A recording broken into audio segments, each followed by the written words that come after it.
They hit us with a $10,000 move-in fee that isn't written anywhere in the bylaws, then sent police to block the truck. I kept the camera rolling because I already knew their permit expired 43 days ago, and I had proof. Welcome to my channel. I'm Daniel Reeves, a civil engineer out of Tempe, Arizona, and this is the story of how my family's first home nearly became our last stand. If you care about fairness and property rights, subscribe. It keeps these stories alive for folks like us. And hey, where are you watching from? The morning of the confrontation, the smell of diesel from the moving truck mixed with the sweetness of boxwood hedges. My wife, Elise, balanced a potted fern in one arm while reading a clipboard note taped to the porch. In red ink, "Stop work. Unauthorized move-in. HOA fine. $10,000. Her fingers shook so hard the fern spilled soil onto the welcome mat we hadn't even unwrapped.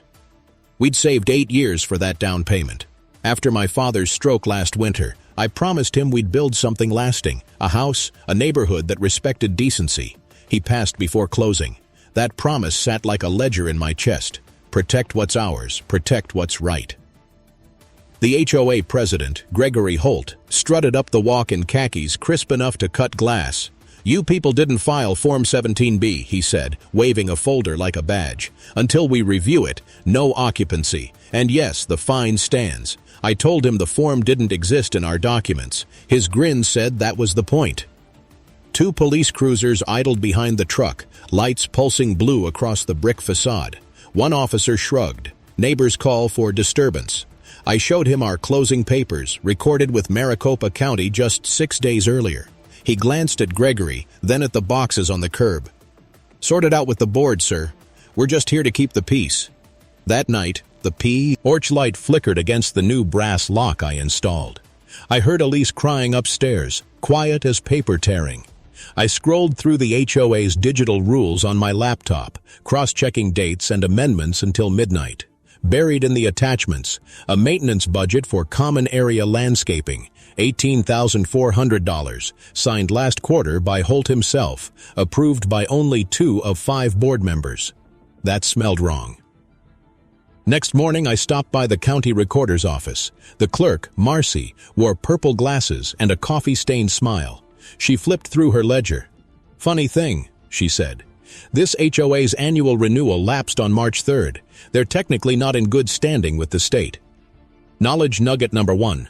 In Arizona, an HOA that fails to file its annual report loses corporate status. Until reinstated, its authority to enforce fines is suspended. I walked out holding a certified printout stamped "Void Corporate Status."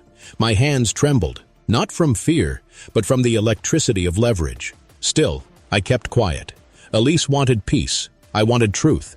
We decided to play polite until I had everything lined up. That weekend, the board taped another notice. "Trash bins visible from street, $250 fine." They didn't know I was filming every interaction from our doorbell cam, time-stamped and backed up to a hard drive labeled HOA Archive 01. Our neighbor, Carl Jennings, a retired postal inspector with a wheezy laugh and encyclopedic patience, knocked that evening. "They pulled this stunt back in 2018, he said, sipping thermos coffee. "Different family. They left. Holt likes winning by exhaustion." "Not this time," I said. "I'm going to map every lie they told."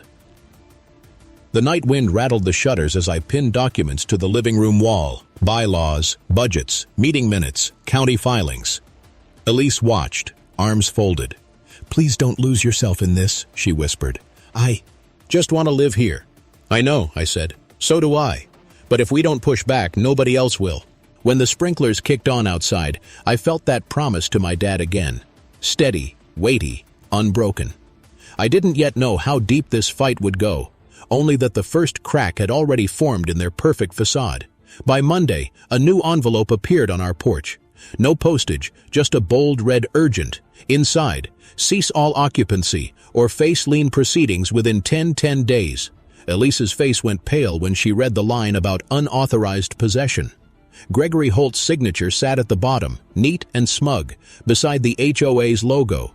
3 pine trees that suddenly looked like bayonets. I felt the gravel crunch beneath my boots as I walked to his house that afternoon. He was pruning roses by his mailbox, humming something smugly cheerful. "Greg, this is harassment," I said. "You don't have authority to issue liens while your corporation is inactive." He didn't blink. "We'll be reinstated before enforcement," he said. "The law respects intent." Then, with a smirk, "Maybe next time you'll ask permission before moving in." The neighbor across the street, Mrs. Wu, peeked through her curtains. Word spreads fast when blue lights show up on your lawn. By sunset, half the block had taken sides. That night, I typed a summary email to myself titled Case Log 001, Holt Harassment, detailing every incident. Time, witness, photo, link. Evidence builds its own rhythm if you let it. A week later, I filed a formal complaint with the Arizona Department of Real Estate's HOA Dispute Division. They acknowledged receipt.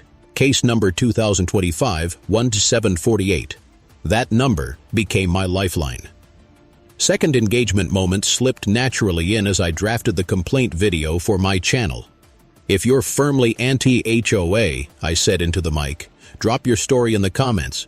Or if you've ever been fined for something absurd, like mailbox color or kids' bikes, share your tactic to fight back. And if you're one of two HOA's board members lurking here, this is your chance to explain yourself." When I hit upload, the cursor blinked like a heartbeat on the screen. Within hours, hundreds of comments flooded in. Stories of fines for bird feeders, lawn chairs, garden flags. I wasn't alone.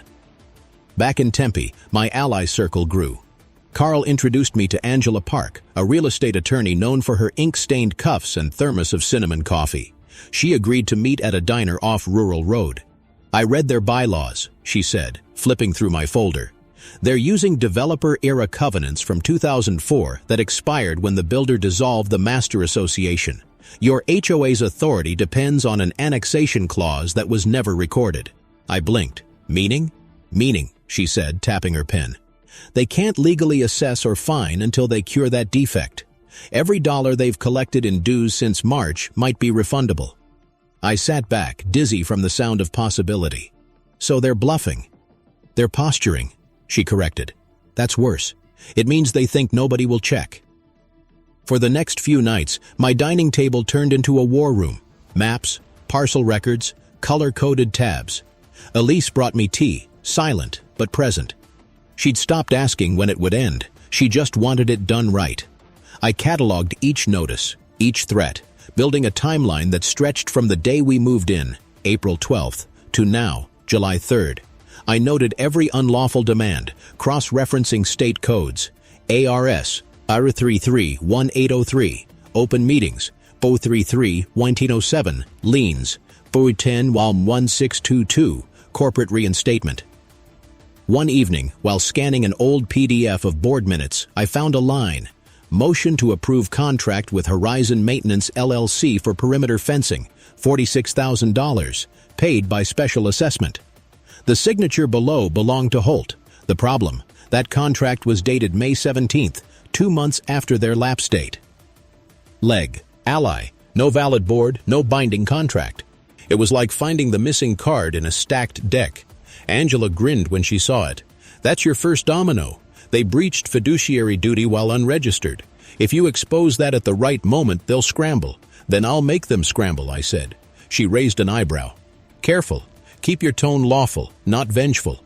Courts respect calm." Knowledge nugget number 2 came in the form of her note. Selective enforcement doctrine. If an HOA enforces rules against one owner but not others, it undermines its own standing. I started taking walks around the neighborhood, documenting infractions they ignored. Holt's boat parked in his side yard, against the rules, Mrs. Torres's unapproved pergola, even the board treasurer's lawn ornaments, clearly beyond height limits. I wasn't out to shame anyone, I just needed the receipts. Late that week, Carl joined me on the porch, holding a binder. "Found something," he said, flipping it open. "Meeting attendance logs. Holt missed 3 consecutive quarterly sessions last year. That's grounds for automatic removal under their own charter." I exhaled slowly. The picture was forming. Expired corporation, illegal contract, absent leadership. But I also knew people like Holt didn't yield to facts. They doubled down. On July 10th, I received another notice. Failure to pay assessment. Lien filed. Pay $2,750 within 5 days. They'd escalated. It was time to bait them into overreach. So I drafted a polite letter requesting verification of corporate authority and accounting transparency, citing ARS, Servers 331242. Then I sent it certified mail. 5 days later, no reply, just 2 HOA inspectors walking my yard, snapping photos. That night, Elise whispered, "What if they try to revoke our keys?" "They can't," I said, though the tremor in my voice betrayed me. The next morning, a black SUV idled outside our driveway for 15 minutes. This before leaving. I logged the time, 7:42 a.m. I was officially keeping a harassment log. By now, the story wasn't just about me. It was about every homeowner they'd bullied into silence. I'd already decided, this ends in daylight. 2 days later, I stood in the county records office again, watching the copier spit out the last sheet of a chain of title search. My file stack had grown heavy enough to bend a plastic folder. Every page felt like ammunition, legal and clean. Angela called while I was leaving. "They reinstated the HOA yesterday," she said. "Filed late fees and all. But that doesn't fix what they did while inactive. Keep everything dated before reinstatement separate." I nodded to no one. "Already color-coded," I said. That night, I pinned their reinstatement letter next to the expired filing. Holt had tried to cover his tracks, but paperwork has memory. The gap was 41 days wide. In law, that's an eternity. Carl dropped by again, carrying a box of old newsletters. "I thought you'd want these," he said. "Board meeting notes, 2019 to 2022. You'll like the March 21 edition." Inside, a photo. Holt shaking hands with a city councilman under a banner that read, "Community Partnership Grant $20,000. I checked the fine print, money allocated for park repairs that were never done. The pieces were aligning, but I needed a verified trail. So I requested public records from the city, permit filings, grant invoices, vendor approvals. It would take 10 business days. That waiting period was when the HOA went on offense. Within a week, I received 3 citations: unapproved patio chair, excess trash can visibility, and paint tone deviation from sample number 34. They fined me $250, $300, and $500 respectively. Elise found the notices taped crookedly to our garage door. "They're trying to break us," she said, eyes rimmed red. I kept my voice steady. "No, they are writing their own indictment." Each notice went into HOA Archives 02. Each photograph got time-stamped, printed, and sealed in a binder. I started labeling USB drives by date. JUL15, Cam 1, GUL15, Cam 2. The harassment crescendoed. Anonymous wellness check calls sent officers twice in 1 week. I showed them our files. One officer muttered, "Looks like a civil mess, sir. Keep documenting." At night, the same black SUV crawled past again. Different driver. I noted the plates. When I cross-checked later, the registration came back to Horizon Maintenance LLC, the same contractor Holt had paid illegally. Elise wanted to call a reporter. I said not yet. Let them overextend first. In early August, I got an email from Angela with a single line.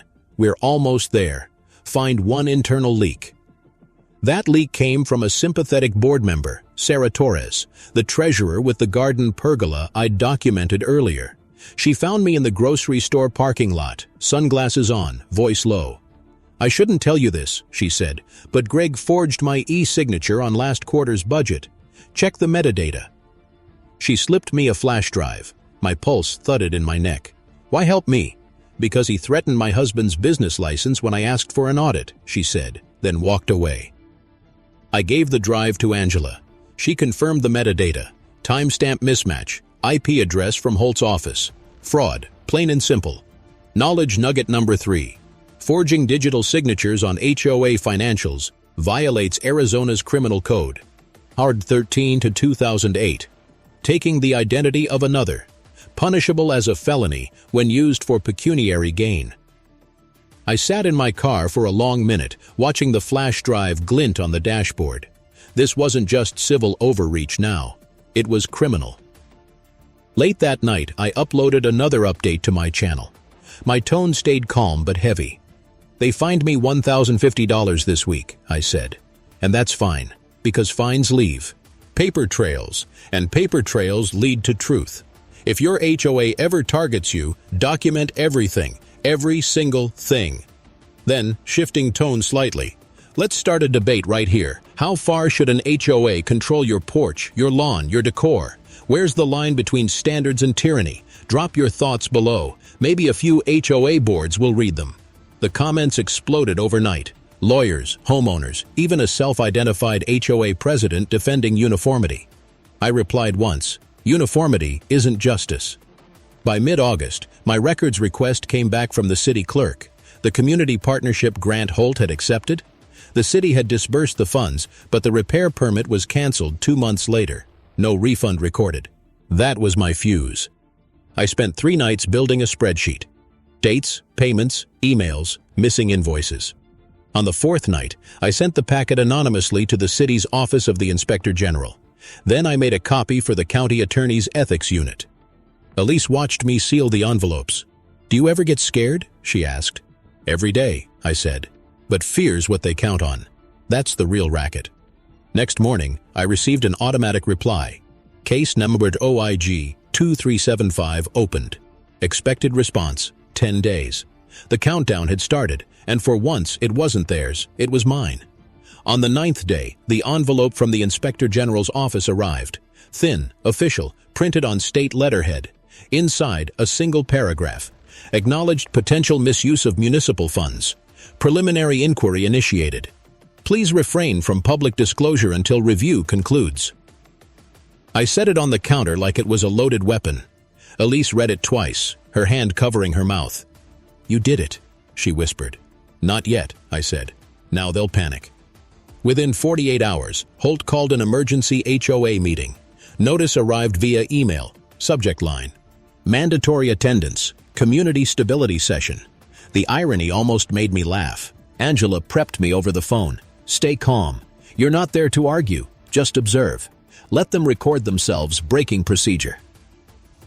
The meeting took place in the clubhouse, a beige room with humming fluorescents and folding chairs arranged like a tribunal.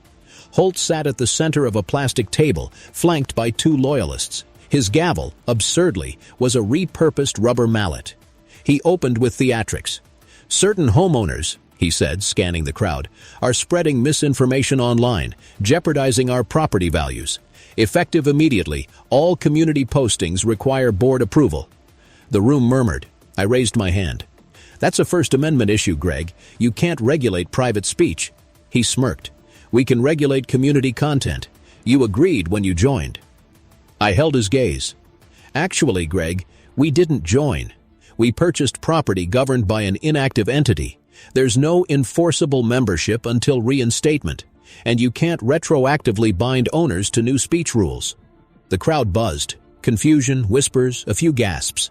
Then I said the line I'd practiced. "Also, I sent notice to the state that your association accepted a city grant while unregistered. You may want counsel before your next signature."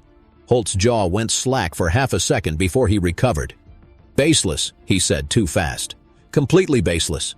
But I saw the flicker in his eyes. He knew. That was the first crack of reversal number 1, though I stayed silent about the rest. The secret leverage Angela and I had been structuring quietly for weeks. See, back in July, I'd formed an LLC called Cedar Rights Holdings, registered through a trust. Using public records, I discovered the HOA didn't actually own the detention basin lot behind the clubhouse.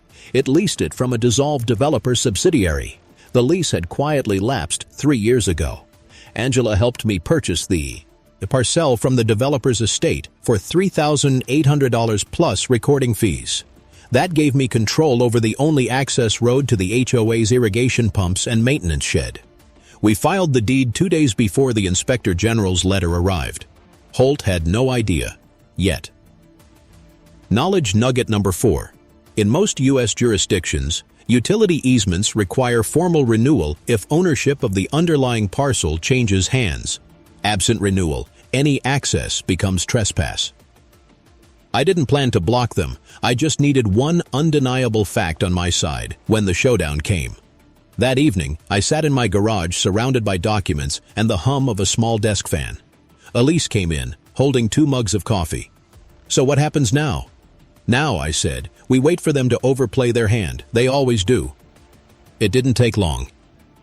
3 days later, a maintenance crew arrived unannounced, claiming urgent repairs on the irrigation line. They parked on my parcel, fired up a trench cutter, and started digging. I filmed from the fence line, time-stamped 7:12 a.m., capturing their truck's logo, Horizon Maintenance. At 8:05, I called the police non-emergency line. "This is property owner Daniel Reeves," I said.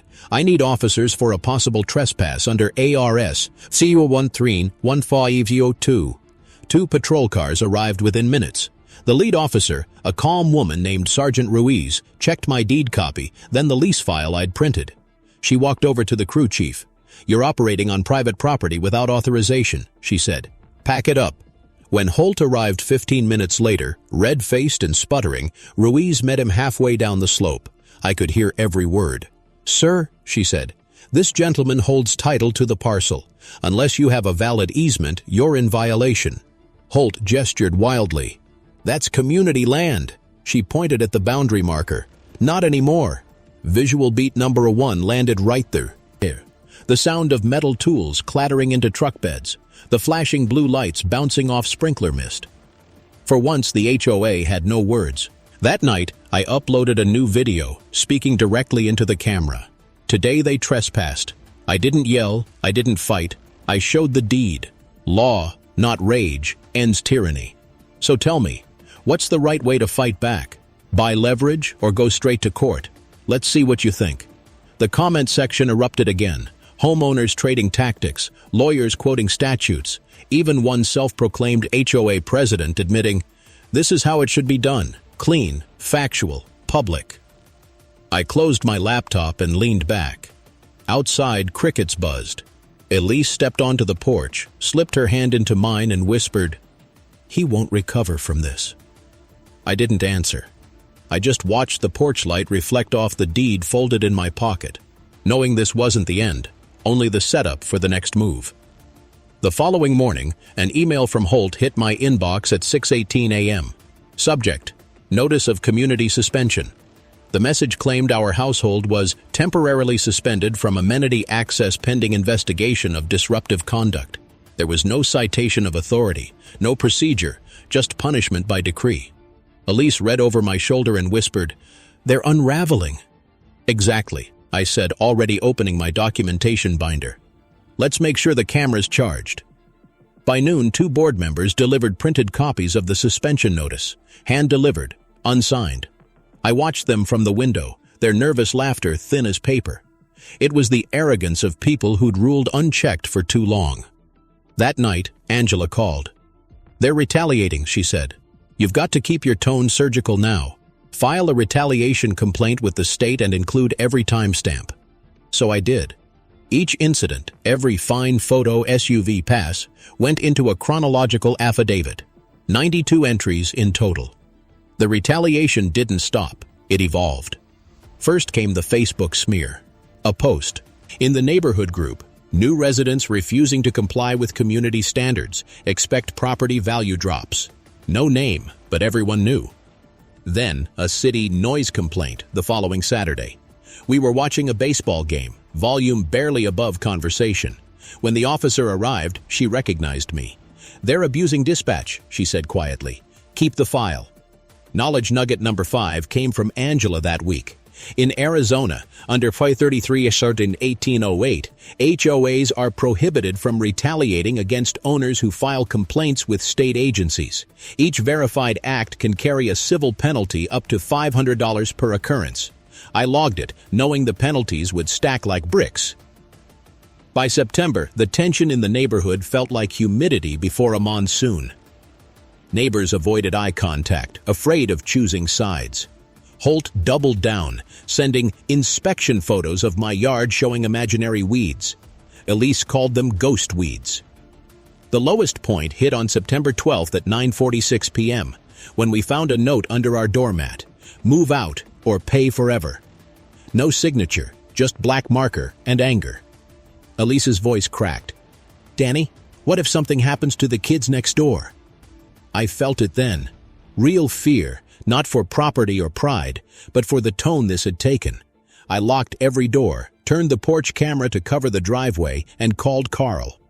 He came over with his old service flashlight and a flask. "They want you rattled," he said, settling on the porch step. "You're winning too clean. Keep it clean." That line anchored me. For the next few weeks, I documented silently, posting nothing, responding to no one. Angela had already filed a cease and desist letter with the HOA's attorney, and I was prepping for the final act, the public confrontation. I wanted it at the next quarterly meeting, scheduled October 2nd. The venue, the same beige clubhouse, same folding chairs, but this time is with cameras rolling legally. Arizona's a one-party consent state, and I was that one party. The night before, I laid out everything on the table. Deeds, notices, timelines, statutes, Sarah Torres's flash drive, the Inspector General's preliminary findings. I numbered each document, placed sticky tabs by section. Elise walked in quietly, rested a hand on my shoulder. "Promise me," she said. "Whatever happens, you won't let this consume you." "I promise," I said, though I knew promises in war are fragile things. As I sealed the final folder, rain began ticking against the garage door. The smell of dust and ozone filled the air, a desert storm rolling in. That next evening, when I stepped into the clubhouse, it wasn't fear I felt. It was clarity. Holt sat at the table, chest puffed, microphone angled toward him like a throne. The same crowd gathered, but this time, eyes flicked toward me not with gossip, but curiosity. He began his speech with the usual sanctimony. "We strive to uphold order and protect our shared investment," he said, palms open. "Unfortunately, some residents prefer chaos." I stood. "And some presidents prefer power over legality." The room stirred. Holt raised his gavel mallet. "You're out of order." "Actually," I said, sliding the folder across the table, "I'm exactly in order. And so is this deed." Every document inside was time-stamped, certified, undeniable. Holt's expression shifted from irritation to disbelief. This was the lead-up, the breath before the storm. I placed one last paper on top, the police report from the trespass incident signed by Sergeant Ruiz. Visual beat number 2 flickered in real life. Fluorescent lights reflecting off rain-beaded windows, the sound of a microphone's static building as the crowd leaned closer. I didn't know how it would end yet, but I knew one thing. The truth was no longer buried in fine print. It was right there, on the table, ink-stamped and unshakable. And Holt had nowhere left to look but do. When Holt's hand hovered above the papers like he might push them away, but his fingers only trembled. The silence in that clubhouse stretched long enough for everyone to hear the hum of the soda machine by the wall. Sarah Torres, sitting 2 chairs down, finally spoke. "Greg, those are your signatures," she said. "That's your Horizon contract. And that," she pointed to the trespass report, "that's the date you sent the crew." He turned red. "This is a smear," he snapped. "A coordinated attack on our community." Angela, who had arrived quietly and sat in the back, rose. "I'm an officer of the court, Mr. Holt," she said evenly. "These records are certified. If you dispute them, we'll be happy to review under oath." That line landed like thunder. The audience rustled. Phones came out. Some people started recording. Others just stared. Holt banged the mallet. "Cameras are not allowed." I raised my hand. "Actually, Greg, under ARS Gallery 33-1804, all meetings must be open to members, and recordings by members are protected unless restricted by a valid vote entered into minutes. You never passed such a vote."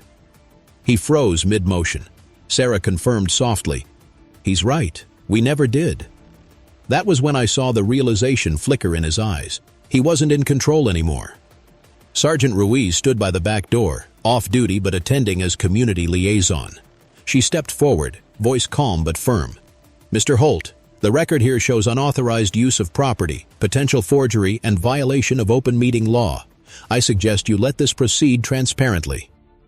It was the perfect neutral validation.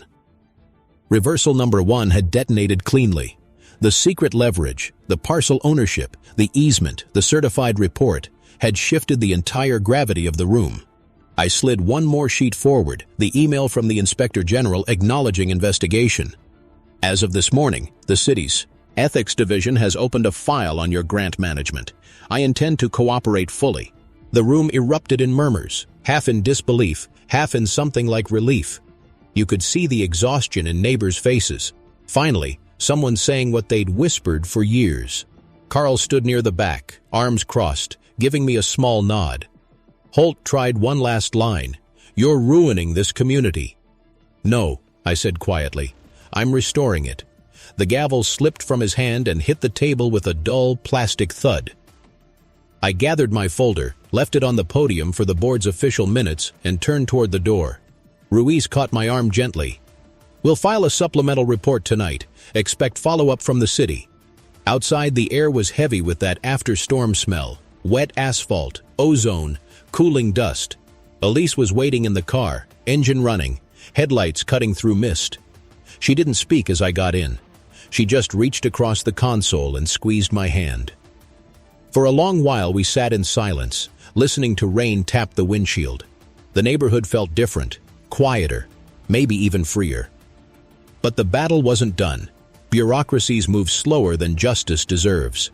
Holt still had procedural clause, insurance, budgets, signatures that could gum up reforms. Angela said it best the next morning. Now comes the cleanup. She drafted petitions for a recall election, and Sarah circulated them door to door. Within a week, we had 39 signatures, enough to trigger a special vote. That's when the dominoes started falling. Local reporters picked up the story first. Homeowner exposes HOA fraud via property records. Then the city confirmed its investigation, releasing a brief statement. Holt resigned pending review, but two of his allies clung to their seats, trying to frame the chaos as an outsider campaign. During those weeks, I posted one careful update on my channel. They said I broke the rules. Turns out the rules were already broke. And the system only works when we document, stay calm, and refuse to be bullied. Then, with a spark of tension to keep engagement alive. Quick debate. When an HOA crosses the line, should the state impose term limits or full audits? Drop your vote below. It worked. Comments poured in. Neighbors from other states trading their stories, arguing over reform versus abolition. Meanwhile, Angela filed for restitution of the unlawful fines and legal costs. $14,650 in total. The board's insurer contacted her quietly, seeking resolution without admission. It was the first real sign of capitulation. In October, a brown envelope arrived from the county attorney's office confirming referral of Holt's case to the Financial Crimes Unit. Fraud, falsified signature, misappropriation of funds. Elise cried when she read it, not from vengeance, but relief. That night I walked the property line behind the clubhouse. The irrigation gate stood locked, a no trespassing sign gleaming under my flashlight. The air smelled of damp cedar. For the first time in months, I slept through the night. 2 weeks later, the recall meeting drew more cars than I'd ever seen on Maple Ridge Lane. Headlights lined the curb, neighbors filed into the clubhouse carrying umbrellas and copies of the petition. Someone had brought coffee urns, someone else a plate of cookies, the kind of civility this place hadn't seen in years. Angela stood near the sign-in table, verifying ballots. Sarah handled the microphone. I stayed at the back, notebook in hand, heart steady but cautious. The meeting opened with the reading of the charges: misuse of funds, forgery, retaliation, and violation of open meeting statutes. Each point was read slowly, clearly, for the record. You could hear papers rustle and pens scratch as people followed along. Then Sarah asked if anyone wished to speak. Holt stood, looking smaller and I remembered. His voice wavered. I only ever wanted consistency, order. When people ignore rules, communities fall apart. I took a breath and walked to the front. Order without fairness isn't order. It's fear. You fined families for patio furniture while taking money that was never yours to spend. The real rulebook is transparency. For a moment, the room was quiet except for rain tapping the windows again, like the storm was back to witness the ending. Ballots were counted by flashlight when the power flickered once. Ruiz, now acting as the designated community observer, read the results. 53 votes for removal, 4 against. Holt's shoulders sagged. He didn't argue this time. He just nodded once and left through the side door, coat collar up against the drizzle. Sarah tapped the mic.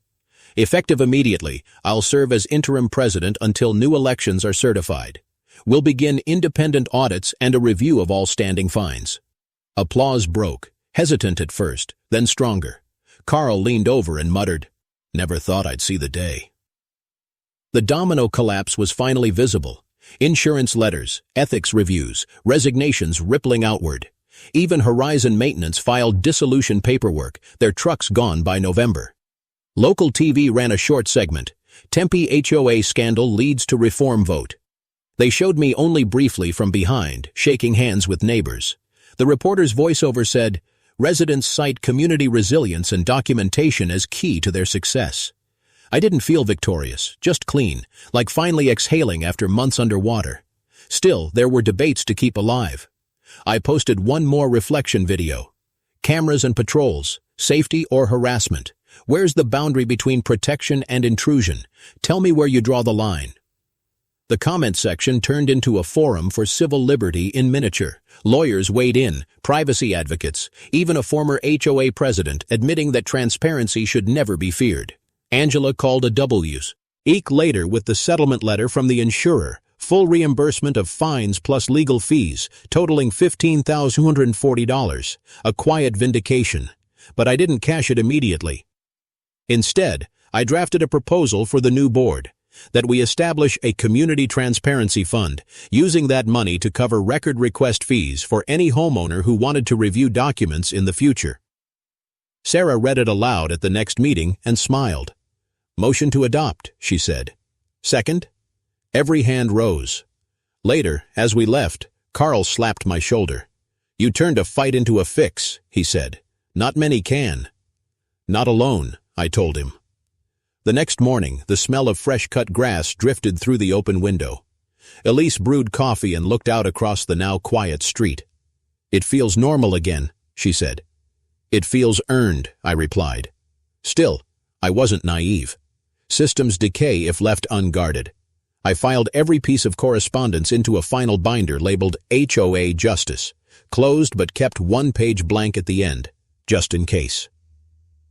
That night, I filmed the setup for what would be the final entry in the series. The camera's red light blinked softly as I spoke. Sometimes justice isn't loud.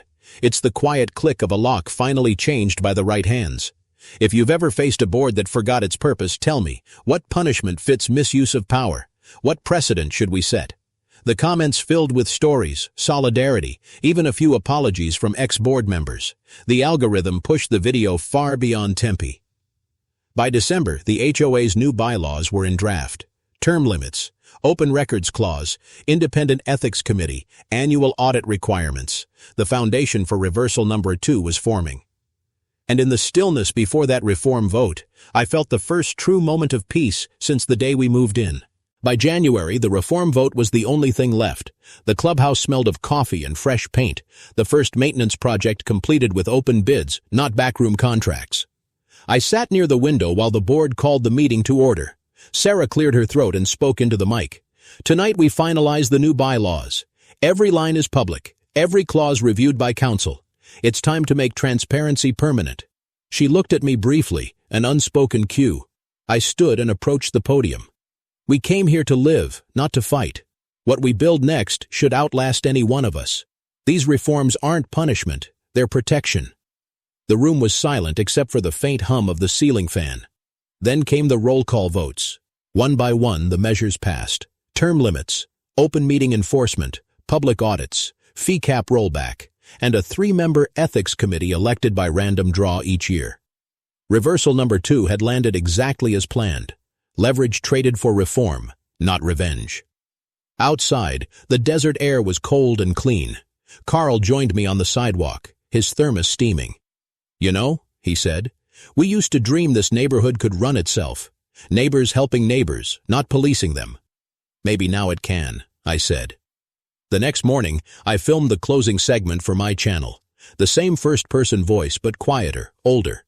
"If you believe I fought the right way, and this is how it should end, say a few words in the comments for your friend. Subscribe so the next story finds you first. And if you think someone you know needs courage, share this, because that's how accountability spreads." Elise leaned in from behind the camera and whispered, "Feels final." "Not final," I said. "Just finished." Visual beat number 3 arrived naturally. The camera panned over a small ceremony weeks later. The Maple Ridge Community Day, a table of pastries under string lights. Kaj is painting wooden birdhouses. The new board unveiled a plaque near the clubhouse door. In honor of those who chose fairness over fear, 2025. Then came the what changed after montage. Newsline. Former HOA president pleads no contest to fraud. Fined $12,000. County website. Community charter reforms ratified. Transparency fund established. Email from the insurer confirming refund checks mailed to 34 homeowners. The closing shot showed me placing that refund check, the same one that started it all, into the Transparency Fund's donation box. As the crowd dispersed, Carl gave a mock salute. "Next case?" he asked with a grin. I smiled back. There's always another HOA somewhere. The sun dipped low. The porch lights came on across Maple Ridge, and for the first time since we unpacked those dusty boxes, the neighborhood truly felt like home.